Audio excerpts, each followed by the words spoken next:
कल तक जो सर पर पगड़ी भी नहीं पहनता था, दुबई में एक आम आदमी की तरह जिंदगी गुजारता था, आज वो पंजाब की गलियों में संतों की तरह पगड़ी डाले अलग देश की मांग कर रहा है। खालिस्तान की बात करने का आइडिया 1920 में आया था।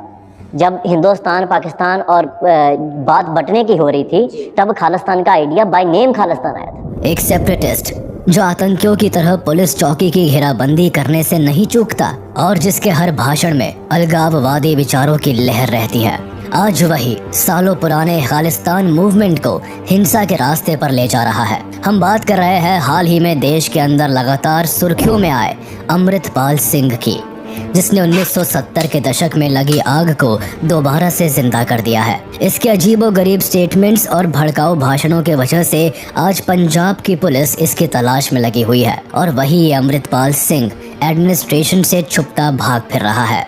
कौन है ये अमृतपाल सिंह और क्या है ये खालिस्तान का पूरा माजरा? क्यों आज पंजाब पुलिस गली गली में अमृतपाल सिंह की तलाशी में जुटी है? क्या दोबारा से उसी दौर के आने की संभावना हो सकती है जिसमें हजारों जानें चली गई? इसके पीछे आखिर सच्चाई क्या है? क्यों फॉरेन कंट्रीज उस वक्त और आज भी इस मुद्दे पर इतना दिलचस्पी दिखा रही है और पाकिस्तान का इस विवाद से क्या लेना देना है?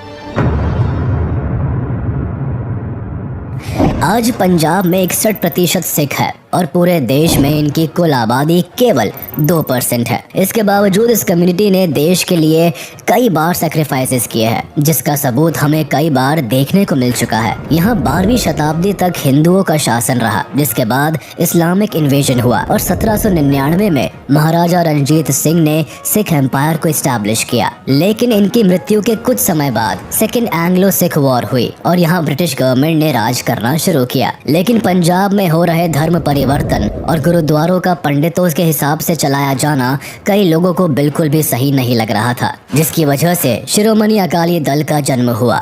शुरुआत में इसके साथ काफी कम लोग शामिल हुए, पर आगे जाकर इसमें 175 सदस्य हुए, जिनके साथ मिलकर 1920 तक इन्होंने गुरुद्वारों से पंडितों को हटाया और SGPC यानी शिरोमणि गुरुद्वारा प्रबंधक कमेटी को बनाया, जिन्होंने गुरुद्वारे को रेगुलेट करना शुरू कर दिया। अंग्रेज सरकार की पकड़ भारत से छूटने लगी थी। 1929 में मोतीलाल नेहरू ने सभी के सामने पूर्ण स्वराज को पेश किया, जिसमें पंजाब को भारत का हिस्सा बताया गया। हालांकि इस बात से सिख समुदाय के लोगों को परेशानी नहीं थी, वो भी इसे अपना ही देश मानते थे। लेकिन मामला तब बिगड़ा जब 1940 में मुस्लिम लीग का लाहौर रेजोल्यूशन आया, जिसमें मुस्लिम कम्युनिटी के लिए एक अलग देश की मांग की जा रही थी। इस देश का नाम पाकिस्तान रखा गया था, जिसमें सिंध, बलोचिस्तान, खैबर पख्तूनख्वा और पंजाब के भी काफी बड़े हिस्से को शामिल किया गया। इस रेजोल्यूशन के आने की सबसे बड़ी वजह ब्रिटिश सरकार खुद थी, जिसने डिवाइड एंड रूल की पॉलिसी को खेल खेल कर देश के लोगों को धर्म के नाम पर एक दूसरे के खिलाफ करना शुरू कर दिया। और यही वजह थी जिसमें देश धर्म, समुदाय और भाषा के नाम पर बिखरने लगा। अब सिखों की परेशानियां बढ़ने लगी, क्योंकि इस रेजोल्यूशन के मुताबिक पंजाब के तकरीबन 60% ज़मीन अलग हो जाती। इसके साथ ही साथ सिख समुदाय का एक बड़ा भाग पाकिस्तान में चला जाता, जिससे कि सिखों की यूनिफिकेशन संभव नहीं हो पाता। इसके अलावा डिवाइडेड पंजाब के साथ ही सिखों के कई धार्मिक स्थल भी पाकिस्तान चले जाते। ऐसे में अकाली दल के कुछ नेताओं की ओर से ब्रिटिश गवर्नमेंट से इस पार्टीशन के ना होने की दरख्वास्त की, जिसे खारिज कर दिया गया।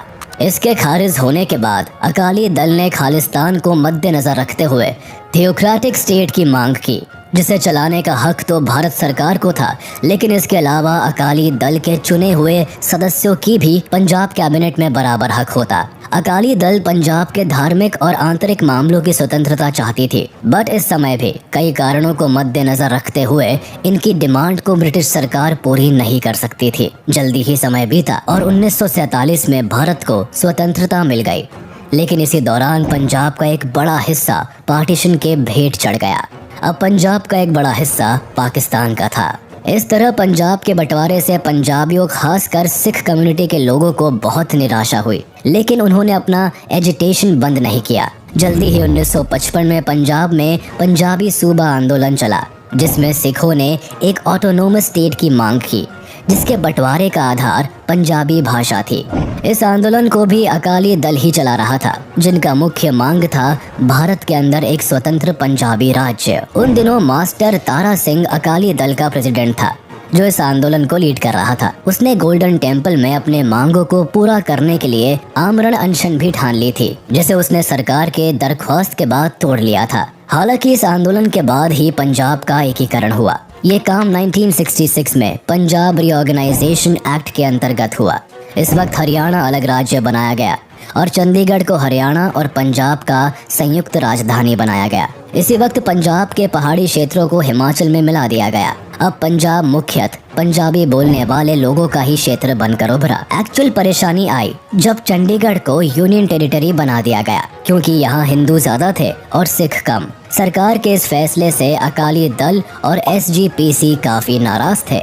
इसके कुछ समय बाद ही पंजाब के 3 मुख्य नदियाँ रावी, ब्यास और सतलज में कैनाल सिस्टम बनवाया गया, जिससे हरियाणा और राजस्थान को भी पानी भेजा जा सके। जिसके बाद पंजाब को सिर्फ 23% पानी मिल रहा था। गवर्नमेंट के इस फैसले से भी लोग खुश नहीं थे। इसके बाद लगातार राजनीतिक स्थिति ठीक नहीं होने के कारण पंजाब में राष्ट्रपति शासन लागू कर दिया गया। ये एक सेपरेटिस्ट मूवमेंट था, जहां सिख कम्युनिटी के लिए एक सॉवरेन स्टेट की मांग की गई, जिसे खालिस्तान कहा गया, जिसका मतलब था land of the Khalsa. Khalistan शब्द पहली बार 1940 में सामने आया था। मुस्लिम लीग के लाहौर घोषणा पत्र के जवाब में डॉक्टर वीर सिंह भट्टी ने एक पैम्फलेट में इसका इस्तेमाल किया था। इसके बाद 1966 में भाषाई आधार पर पंजाब के पुनर्गठन से पहले अकाली नेताओं ने पहली बार 60 के दशक के बीच में सिखों के लिए ऑटोनॉमी का मुद्दा उठाया था। 70 के दशक की शुरुआत में चरण सिंह पंछी और डॉक्टर जगजीत सिंह चौहान ने पहली बार खालिस्तान की मांग की थी। आज़ादी के वक्त के पहले से लेकर 1970 तक इस मूवमेंट ने काफी तेजी पकड़ ली, जिसकी वजह से सॉवरेन स्टेट की मांग सिर्फ भारत के अंदर ही नहीं बल्कि कई अन्य देशों में रह रहे खालिस्तानी सपोर्टर्स के द्वारा भी हो रहा था। इस मूवमेंट को उठाने के लिए जगजीत सिंह चौहान लंदन और पाकिस्तान जैसे देशों में जाकर जोरों शोरों से इसका प्रचार कर रहे थे। चौहान ने ही आनंदपुर साहिब में काउंसिल ऑफ खालिस्तान की स्थापना की और खुद को इसका प्रेसिडेंट बनाया, और इस तरह खालिस्तान के दबे हुए मसले को एक बार फिर से आंच दे दी। बलबीर सिंह संधू को काउंसिल ऑफ खालिस्तान का जनरल सेक्रेटरी बनाया जाता है। 1972 में वापस से पंचायत चुनाव हुआ और इस बार सत्ता में आने के लिए अकाली दल ने आनंदपुर साहिब रेजोल्यूशन को इंट्रोड्यूस किया। इस रेजोल्यूशन को सरदार कपूर सिंह ने इंग्लिश में लिखा था, जिसे मंजूरी दी थी सेंट फतेह सिंह ने, वो भी सिर्फ सुनकर, क्योंकि ये ज्यादा पढ़े लिखे नहीं थे। इसी बीच 1973 में शिरोमणि अकाली दल ने आनंदपुर साहिब रेजोल्यूशन को पास किया, जिसमें उन्होंने पंजाबी बोलने वाले सारे क्षेत्रों के एकीकरण के डिमांड को पुरजोर तौर पर रखा। इसमें रिलीजियस और पॉलिटिकल दोनों ही तरह के मुद्दे मौजूद थे। इस रेजोल्यूशन में कुछ बातों का खास करके जिक्र किया गया था, जैसे सिख समुदाय हिंदू धर्म के अंदर ही आएगी, चंडीगढ़ पर पंजाब का कंट्रोल होगा और थियोक्रेटिक स्टेट की मांग। इन्होंने चंडीगढ़ पर सिंगल ओनरशिप की बात रखी। साथ ही ये दल अपने सोशल और रिलीजियस एक्टिविटीज के अलावा पॉलिटिकल एम को बहुत ही मजबूती से पाना चाहता था, जिसमें उनका कहना था कि भारत सरकार मात्र रेलवे, करेंसी, फॉरेन रिलेशंस और मिलिट्री एंड सिक्योरिटी को रेगुलेट करे, बाकी के सारे अधिकार पंजाब के कैबिनेट और अकाली दल के हिस्से में हो। कुछ वक्त बाद चौहान 1979 के दौरान कुछ पाकिस्तानी नेताओं के गेस्ट के तौर पर पाकिस्तानी दौरे पर जाते हैं, जहां वो खुद को रिपब्लिक ऑफ खालिस्तान के प्रेसिडेंट के तौर पर अपना पहचान बताते हैं। इसके बाद ही चौहान ने खालिस्तानी पासपोर्ट, खालिस्तानी डॉलर और पोस्टेज स्टैम्प्स वगैरह इशू किए थे। चूँकि इन दिनों चौहान एग्जाइल में थे और उनका खालिस्तानी मूवमेंट लंदन से ही ऑपरेट हो रहा था, बावजूद इसके उनका कनाडा, UK और USA जैसे देशों में लगातार दौरे हो रहे थे। जून 1984 में चौहान ने BBC के एक इंटरव्यू में कहा था कि जल्दी ही भारत में मिसेस गांधी और उनके परिवार का गला काट दिया जाएगा और ये काम हमारे सिख करेंगे। और फिर अक्टूबर में तत्कालीन प्रधानमंत्री श्रीमती इंदिरा गांधी का असैसिनेशन भी हो गया। एक और जहां भारत सरकार पंजाब की सिचुएशन को सुधारने की कोशिश कर रही थी, वहीं दूसरी ओर पाकिस्तान सरकार को इसमें काफी ज्यादा दिलचस्पी आने लगी थी। 1970 से लेकर 1980 के बीच पाक गवर्नमेंट ने इस खालिस्तानी मूवमेंट की आग को भड़काने के लिए तरह तरह के वेपन्स और फाइनेंशियल सपोर्ट दिए थे। पाकिस्तान का ऐसा करने के पीछे का कारण जल्द ही समझ में आने वाला था। इस वक्त पाकिस्तान के प्राइम मिनिस्टर जुल्फिकार अली भुट्टो सिर्फ इंडिया से खुन्नस निकालने के लिए ऐसा कर रहे थे, जिसके लिए उन्होंने एक सेंटेंस भी कहा कि भारत की धरती से हम एक बांग्लादेश काट के रहेंगे। भिंडरावाले एक ऑर्थोडॉक्स सिख रिलीजियस जत्थेदार था जो कि खालिस्तान मूवमेंट को सपोर्ट करता था। हालांकि इसने खुद कभी एक अलग देश की मांग नहीं की, लेकिन इस मूवमेंट के अंतर्गत होने वाले सभी मिलिटेंट कामों में इसका सपोर्ट रहा था। क्योंकि भिंडरावाला एक ऑर्थोडॉक्स सिख कार्यकर्ता था जिसे सिखों में एक उभरते नए निरंकारी सेक्ट से काफी खुन्नस था, इसीलिए इसने निरंकारियों के बढ़ते वर्चस्व को रोकने की पुरजोर कोशिश की। इधर निरंकारी सिखों को आनंदपुर साहिब रेजोल्यूशन से कोई वास्ता नहीं था और ना ही इन्होंने कभी खालिस्तान की मांग की। इन दोनों सिख सेक्ट्स के बीच तनाव लगातार बढ़ता जा रहा था। इसी बीच 13 अप्रैल 1978 को अकाली कार्यकर्ताओं और निरंकारियों के बीच हिंसक झड़प हुई। इस झड़प में 13 अकाली कार्यकर्ताओं की मौत हो गई। इसके बाद रोष दिवस मनाया गया। हालांकि 3 से 4 निरंकारी कार्यकर्ता भी इसी झड़प में मौत के भेंट चढ़ गए। इस हिंसक झड़प के बाद भिंडरावाला जहां तहां भड़काऊ भाषण देने लगा और हिंसक गतिविधियों को बढ़ावा देने लगा। इसके बाद तो भिंडरावाला पूरे पंजाब सहित भारत में पॉपुलैरिटी गेन करने लगा। इस वक्त अकाली दल और एसजीपीसी के लोग आनंदपुर साहिब रेजोल्यूशन के साथ कांग्रेस पर हावी होने लगे थे। पंजाब में अपनी सरकार बनाने के लिए कांग्रेस ने भिंडरावाले को कैंडिडेट के तौर पर चुना और उन्हें हर तरीके से सपोर्ट करने लगा। कांग्रेस को लगा कि भिंडरावाले के पॉपुलैरिटी से कांग्रेस फिर से पंजाब पर अधिकार कर लेगा, बट ऐसा हुआ नहीं। उन्होंने कुछ ही समय में आनंदपुर साहिब रेजोल्यूशन को लेकर अकाली दल के साथ हाथ मिला लिया और इस रेवोल्यूशन को काफी बड़ा बनाने में लग गए, जिसके बाद कांग्रेस का दाव उन पर उल्टा पड़ गया और अब भिंडरावाले अगेंस्ट में आ चुके थे। इसके ठीक बाद 1982 में एक रिलीजियस पॉलिटिकल मूवमेंट की शुरुआत हुई जिसका नाम धर्म युद्ध मोर्चा था, जो 4 अगस्त 1982 के दिन भारत में हुआ था, जिसे अकाली दल और जर्नैल सिंह भिंडरावाले ने एक साथ मिलकर शुरू किया, जिसे आनंदपुर साहिब रेजोल्यूशन के तहत हो रहे मांगों को पूरा किया जाने के लिए करवाया जा रहा था। ये एक पीसफुल प्रोटेस्ट था जो river water sharing, decentralization of state economy, recognition of identity and economic development के लिए किया गया था। लेकिन जिस काम में भिंडरावाले का नाम हो वो काम बिना हिंसा और झड़प के कैसे पूरा होता। ये धर्म युद्ध मोर्चा अब भिंडरावाले की आर्मी की तरह काम कर रहा था, जिसका एकमात्र लक्ष्य था हिंसा और आतंक फैलाकर आनंदपुर साहिब रेजोल्यूशन के मांगों को पूरा करवाना। 1982 में भिंडरावाले ने स्वर्ण मंदिर को अपना घर बना लिया। कुछ महीनों बाद भिंडरावाले ने सिख धर्म की सर्वोच्च संस्था अकाल तख्त से अपने विचार रखने शुरू कर दिए। इसके बाद 1983 में पंजाब में कई हिंसक घटनाएं हुई जिनमें निरंकारी और कई हिंदू मारे गए। पंजाब में इस वक्त माहौल बिगड़ गया था, जहां पंजाब केसरी के ओनर लाला जगत नारायण ने अपने अखबार के जरिए लोगों को सच्चाई से जोड़ने की कोशिश की, जिसमें 9 सितंबर को उनकी गोली मारकर हत्या कर दी गई। जब इस मामले की तहकीकात की गई तो इस मामले के मास्टरमाइंड के रूप में भिंडरावाले का नाम सामने आया।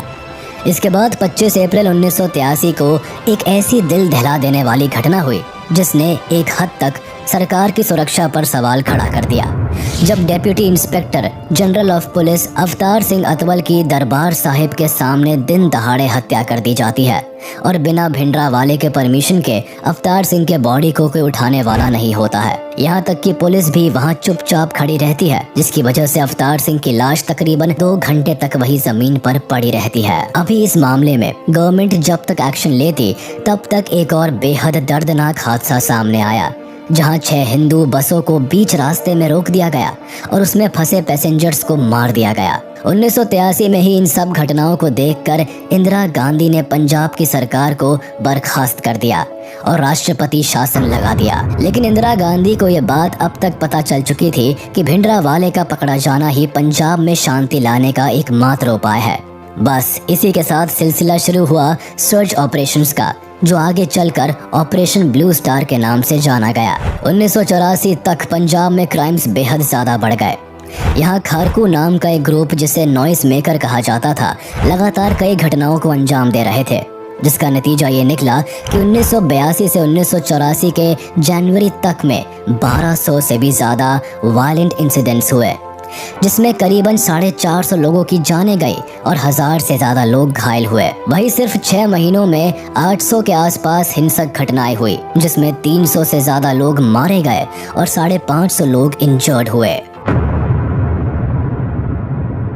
जुलाई 1983 में अकाली दल के प्रेसिडेंट लोंगोवाल ने भिंडरावाले को उसके सिक्योरिटी के लिए अमृतसर गोल्डन टेम्पल बुला लिया, जो सिखों का बहुत ही पवित्र स्थल है। यहाँ भिंडरावाले ने हर तरह के वेपन्स को पहले से ही काफी बड़े संख्या में इकट्ठा करके रखा था। भिंडरावाले के गोल्डन टेम्पल में शरण लेने के बाद सरकार ने उसके आतंकी गतिविधियों को कंट्रोल करने की कोशिश की, लेकिन भिंडरावाले कहाँ किसी के हाथ आना था।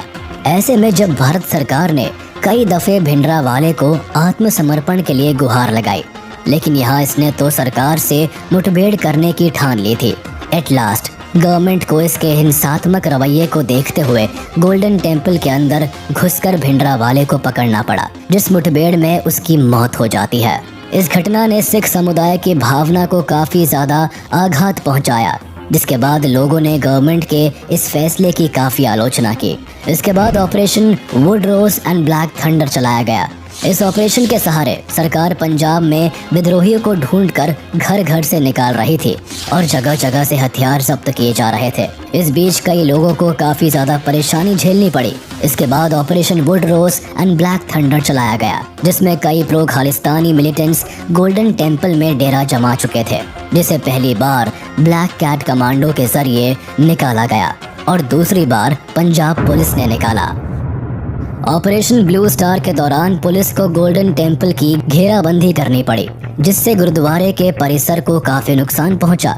इसके साथ ही इस ऑपरेशन को सिख कम्युनिटी ने गुरुद्वारे गरिमा के साथ छेड़छाड़ समझा, जिससे कि उनकी धार्मिक भावनाएं आहत हो गई।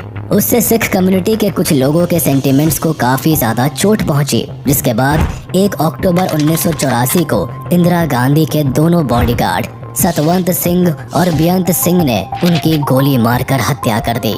1985 में प्राइम मिनिस्टर राजीव गांधी और हरचंद सिंह लोंगोवाल के बीच एक एग्रीमेंट तैयार किया गया, जिसमें कई मुद्दों का जिक्र किया गया था। इसके बाद दोनों ही ग्रुप्स नेगोशिएट करने को तैयार थे और इसीलिए इसे राजीव लोंगोवाल अकॉर्ड का नाम दिया गया, जिसके बाद अकाली दल के तरफ से ये मैसेज दिया गया कि वो किसी भी तरह से खालिस्तान मूवमेंट का साथ नहीं दे रहे हैं। पार्टी के इस फैसले से पूरे इंडिया में काफ़ी तारीफ की गई, बट इस डिसीजन से खालिस्तानी खुश नहीं थे और उन्होंने इसी साल लोंगोवाल की हत्या कर दी, जिसके बाद पीएम राजीव गांधी ने इस एग्रीमेंट को कैंसिल कर दिया। इसके बाद भी खालिस्तानी ग्रुप्स जैसे all India Sikh students federation और दमदमी तकसाल जैसी मिलिटेंट ऑर्गेनाइजेशंस ने अपनी एक्टिविटीज़ को जारी रखा, लेकिन धीरे धीरे इस पर भी काबू पा लिया गया। दीप सिद्धू एक एक्टर, सिंगर और लॉयर होने के साथ साथ एक एक्टिविस्ट भी थे, जो वारिस पंजाब डे के लीडर के रूप में सामने आए। ये सुर्खियों में तब आए जब हाल ही में चल रहे किसान आंदोलन के अंतर्गत रिपब्लिक डे के दिन एक वायलेंट प्रोटेस्ट होता है और उसके प्रमुख लीडर में से एक खुद सिद्धू निकलते हैं। इसके बाद इन्हें जेल हो जाती है।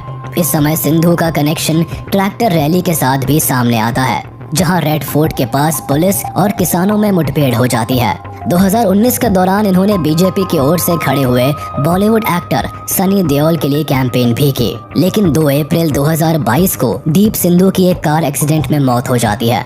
जैसे ही दीप सिद्धू का डेथ होता है, उसके बाद अमृतपाल सिंह सीन में आता है। इसने खुद को वारिस पंजाब डे का लीडर घोषित कर लिया और उसके साथ ही इसकी खालिस्तान मूवमेंट की हरकतें शुरू हो गई।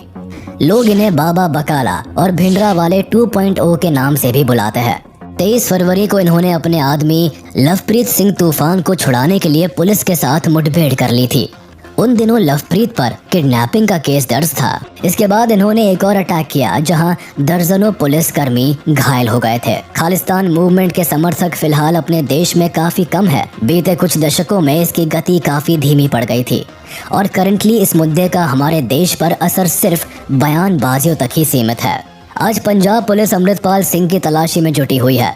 वहीं कुछ दिन पहले अमृतपाल सिंह ने एक YouTube वीडियो रिलीज करके बताया है कि जल्दी ही वो पब्लिक में अपीयर होंगे और कम्युनिटी के साथ खड़े होंगे। अपने वीडियो में अमृतपाल ने यह भी कहा कि ये उन लोगों में से नहीं है जो देश छोड़ के भाग जाए और विदेश जाके वीडियो मैसेजेस के सहारे बात करे। शायद अमृतपाल ने लोगों को ये बोला कि वो जगजीत सिंह चौहान के रास्ते पर नहीं चलेंगे। अपने दूसरे वीडियो में उन्होंने ये भी कहा कि वो मौत से नहीं डरते और जिन लोगों को ये लगता है कि वो अपना संगत और कम्युनिटी छोड़ देंगे, वो ऐसी गलतफहमी में ना रहे। ऐसे में पंजाब पुलिस का क्रैकडाउन जो चल रहा है, अब ये देखने वाली बात होगी कि कब अमृतपाल सिंह पब्लिकली अपीयर होता है।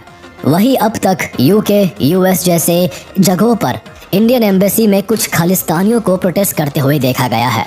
उसके अलावा ये मामला अभी तक गवर्नमेंट के हाथ में नजर आ रही है, जिसे कंट्रोल किया जा सकता है। हमारे वीडियो को लाइक करें और ऐसे जानकारीपूर्ण वीडियो देखने के लिए हमारे चैनल को सब्सक्राइब करें।